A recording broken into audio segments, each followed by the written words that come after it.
प्रिय विद्यार्थियों, स्वामी केशवानंद उच्च माध्यमिक विद्यालय लक्ष्मणगढ़ की ऑनलाइन क्लासेज में आप सबका स्वागत है। कक्षा 12वीं अनिवार्य हिंदी के अंतर्गत जो पत्रकारिता का टॉपिक अपना चल रहा है, आज उसका अंतिम टॉपिक है और इस टॉपिक में से 3 अंक का जो प्रश्न है वो आता है। ठीक है, टॉपिक का नाम है रिपोर्टाज, यात्रा वृत्तांत, डायरी और संदर्भ ग्रंथों का महत्व। इन सब में से किसी एक से संबंधित आपसे एक प्रश्न पूछा जाएगा जिसका उत्तर हमें लगभग 60 शब्दों में देना होगा। ठीक है, तो देखिए सबसे पहले पढ़ेंगे हम रिपोर्टाज। रिपोर्टाज क्या है, ध्यान रखना। रिपोर्टाज रिपोर्ट से बिल्कुल भिन्न है। ठीक है, पढ़ते हैं। रिपोर्टाज हिंदी की खड़ी बोली के साथ ही 19वीं सदी में अनेक विधाओं का जन्म हुआ, जिनमें से रिपोर्टाज भी एक विधा है। रिपोर्टाज का जन्म सन 1936 के आसपास हुआ था। अब आपसे कोई ये पूछे कि रिपोर्टाज विधा का जन्म कब हुआ था, लगभग 1936 के आसपास। रिपोर्टाज कौन सी भाषा का शब्द है, तो आप बताओगे रिपोर्टाज फ्रांसीसी भाषा का शब्द है। रिपोर्टाज कौन सी भाषा का शब्द लाओ, फ्रांसीसी भाषा का, जो अंग्रेजी के रिपोर्ट शब्द से बना है। यानी रिपोर्टाज जो शब्द है वो किससे बना है, अंग्रेजी के रिपोर्ट शब्द से बना है। इसे हिंदी में रपट कहते हैं। रिपोर्ट को हिंदी में क्या कहा जाता है, रपट कहा जाता है।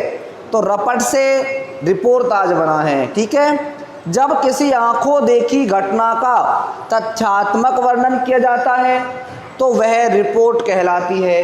यानी कि किसी भी घटना का, किसी आंखों देखी घटना का तथ्यात्मक वर्णन जो होता है वह रिपोर्ट होता है। जबकि रिपोर्ट में केवल तथ्यों का क्या रहता है लालाओ, लेखा जोखा मात्र रहता है। जबकि रिपोर्टाज किसी घटना का साहित्यिक शैली में कल्पनात्मक और संवेदनात्मक वर्णन होता है।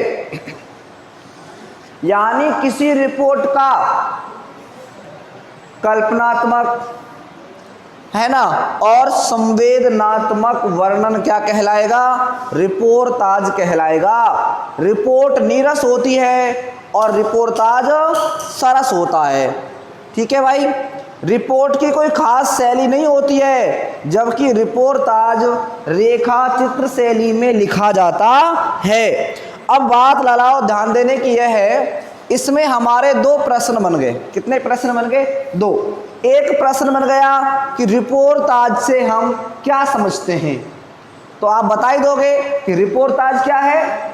रिपोर्टाज रिपोर्ट का कल्पनात्मक, संवेदनात्मक, साहित्यिक शैली में किया गया वर्णन है। ठीक है, अब दूसरा प्रश्न कोई करे कि भाई रिपोर्ट और रिपोर्टाज में क्या अंतर होता है, तो बता दोगे जब किसी घटना का तथ्यात्मक वर्णन किया जाता है तो वह रिपोर्ट होती है।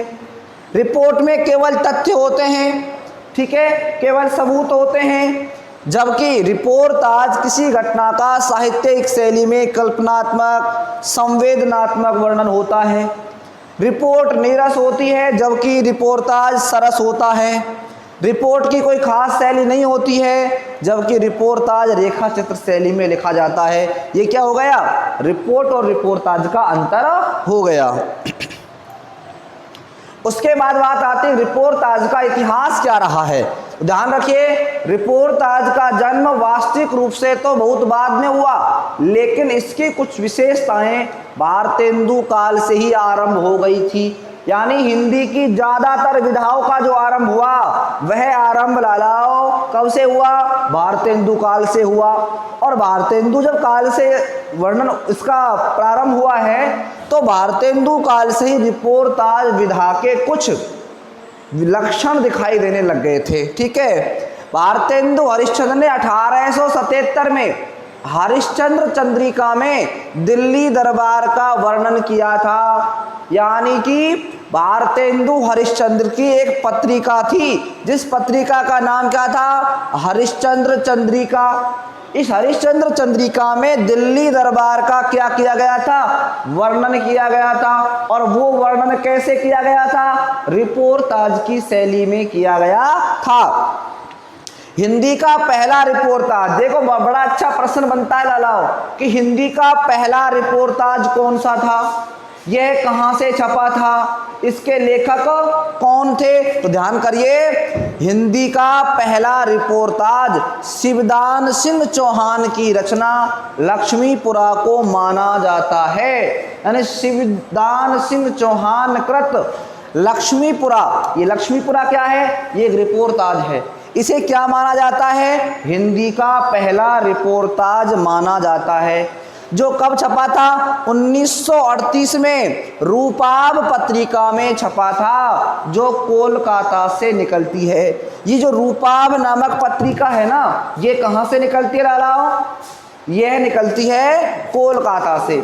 और इसमें क्या छपा था? लक्ष्मीपुरा रिपोर्टाज छपा था। बाद में ये रिपोर्टाज हंस नामक पत्रिका में छपने लगे थे। इस साल से पिछली साल,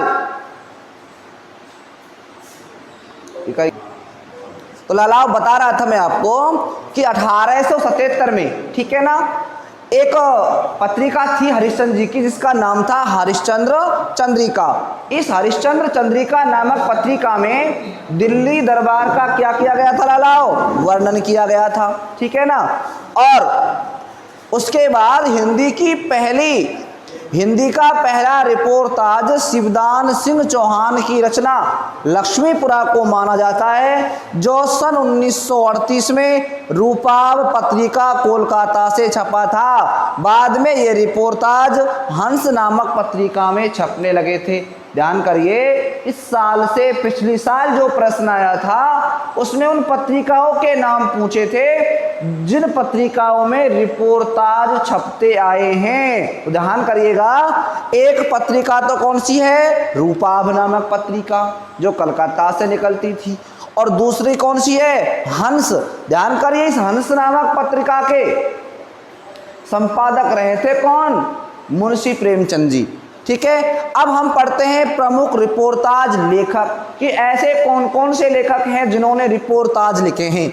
शिवदान सिंह चौहान ने लिखा है रिपोर्टाज, प्रकाश चंद्र गुप्त, रांगे राघव, उपेंद्र नाथ अस्को, कन्हैयालाल मिश्र, शमशेर बहादुर सिंह, श्रीकांत वर्मा, कमलेश्वर और राजेंद्र यादव। इन लेखकों के द्वारा क्या लिखे गए हैं? रिपोर्टाज लिखे गए हैं, ठीक है। अब बात आती है कि प्रमुख जो रिपोर्टाज रहे हैं, वे प्रमुख रिपोर्टाज कौन कौन से रहे हैं। ध्यान करिए, पहला रिपोर्टाज देखिए, अकाल की काली छाया, ये भी एक रिपोर्टाज है।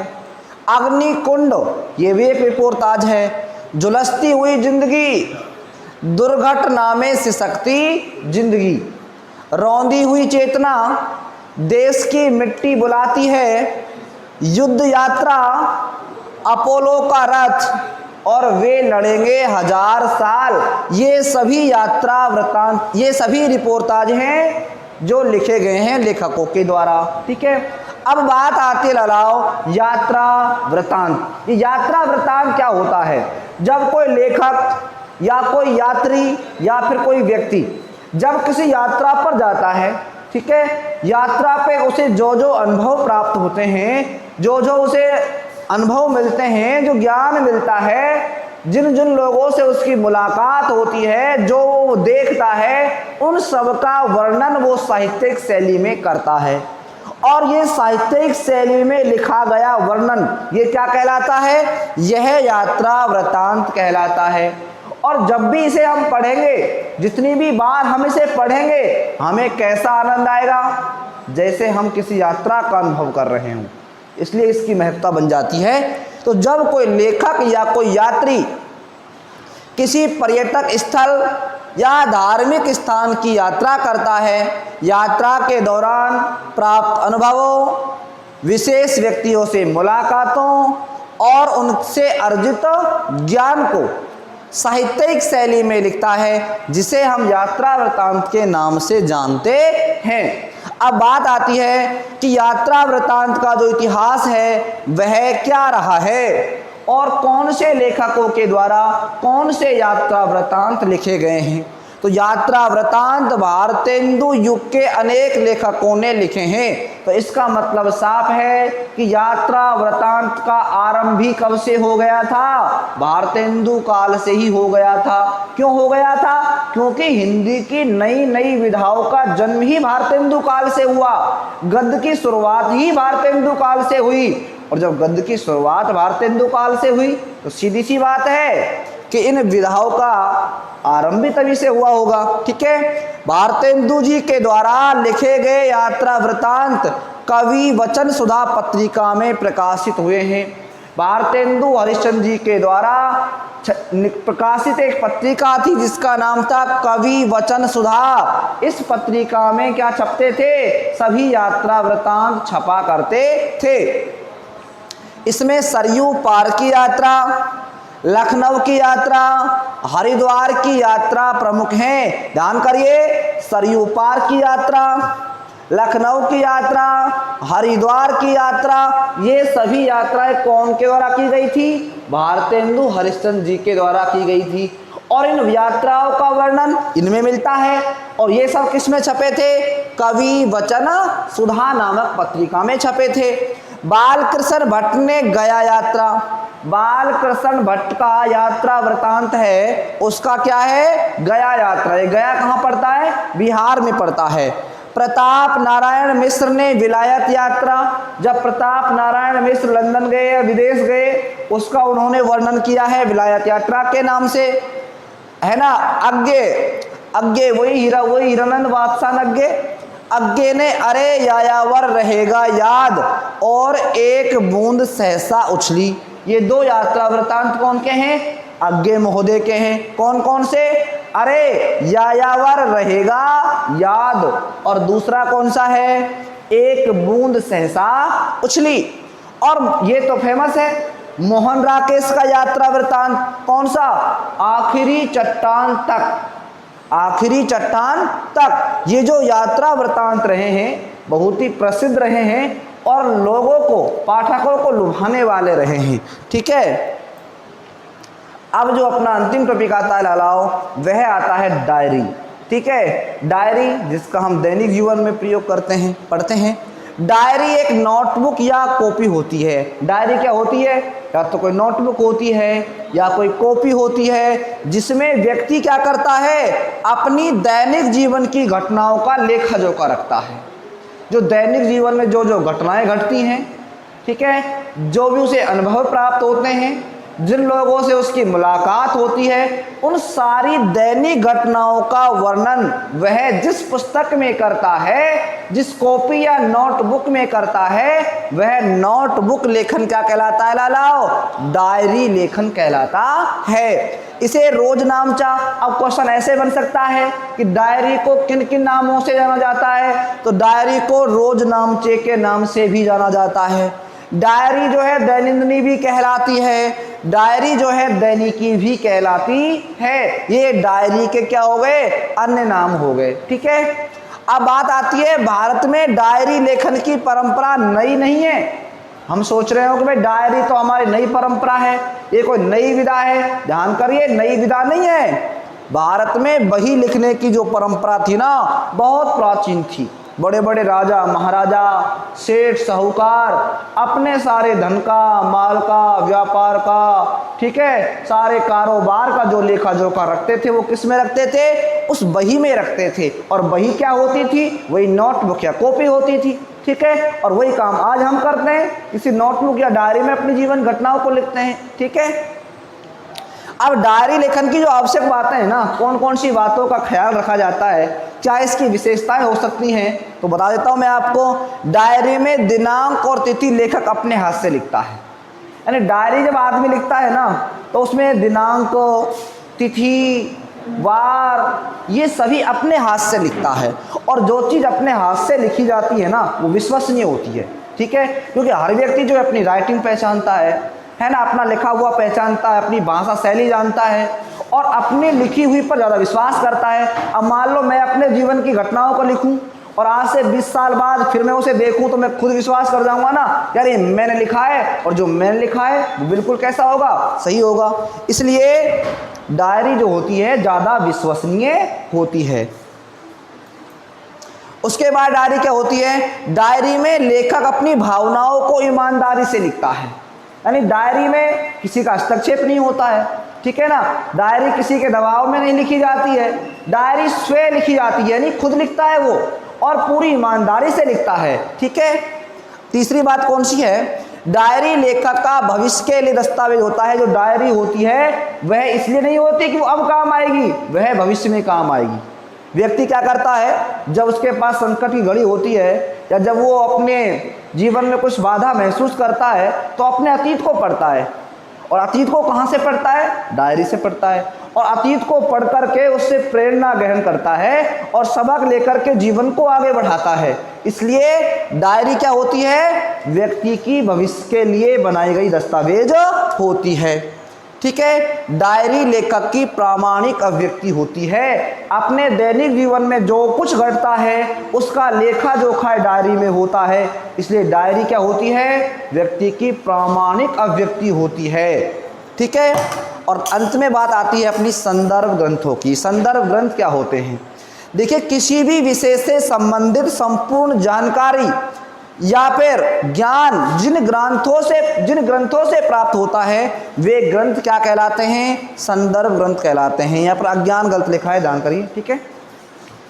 यानी ऐसे ग्रंथ जिन ग्रंथों से हमें किसी विषय की पूरी जानकारी मिल जाए, संपूर्ण जानकारी मिल जाए, संपूर्ण ज्ञान मिल जाए, वे ग्रंथ क्या कहलाते हैं लालाओ, संदर्भ ग्रंथ कहलाते हैं। अब जैसे मान लीजिए मैं आपको हिंदी पढ़ा रहा हूँ, ठीक है ना, अब हिंदी व्याकरण पढ़ा रहा हूँ। अब ये तो है नहीं कि मैं दुनिया के सारी व्याकरणों के उदाहरण आपको पढ़ा दूँ, है ना, ये भी नहीं है दुनिया का सारा ज्ञान मैं आपको कुछ एक क्लास में दे दूँ।